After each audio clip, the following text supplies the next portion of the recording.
సమరయోధులకు, అధికారులకు, పాత్రికేయులకు మరియు విద్యార్థులకు నా హృదయపూర్వక శుభాకాంక్షలు మరియు అభివందనలు. దేశమంతటా ఆనందోత్సవాలతో గణతంత్ర దినోత్సవాన్ని పండుగలా జరుపుకునే పర్వదినం ఇది. మన జాతీయ పతాకం రెప్రెపలాడుతుంటే మనందరి హృదయాలు ఆనందంతో పరవశిస్తాయి. ప్రపంచంలోనే గొప్ప ప్రజాస్వామ్య దేశంగా భారతం నిలుపుకునేందుకు భారతరత్న డాక్టర్ బిఆర్ అంబేద్కర్ గారి సారథ్యంలో వ్రాయబడిన భారత రాజ్యాంగం జనవరి 26, 1950 రోజున అమల్లోకి వచ్చింది.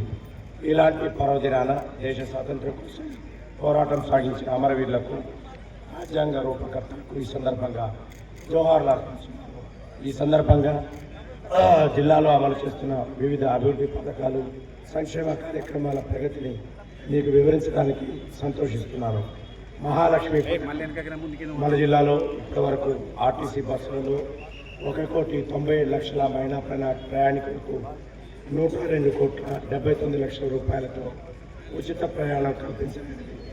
మహాలక్ష్మి పథకం ద్వారా మహిళా సాధికారత మరియు వంట గ్యాస్ సిలిండర్లను తక్కువ ధరకు అందించాలన్న ఉద్దేశంతో 500 రూపాయలకు ఎల్పిజి సబ్సిడీ సిలిండర్ ఇవ్వాలని సంకల్పించి అందులో భాగంగా మన జిల్లాలో 1,27,981 మందిని మహాలక్ష్మి పథకం ద్వారా గుర్తించి 5,56,172 సిలిండర్లు అందజేసి 17 కోట్ల రూపాయల సబ్సిడీ మొత్తాన్ని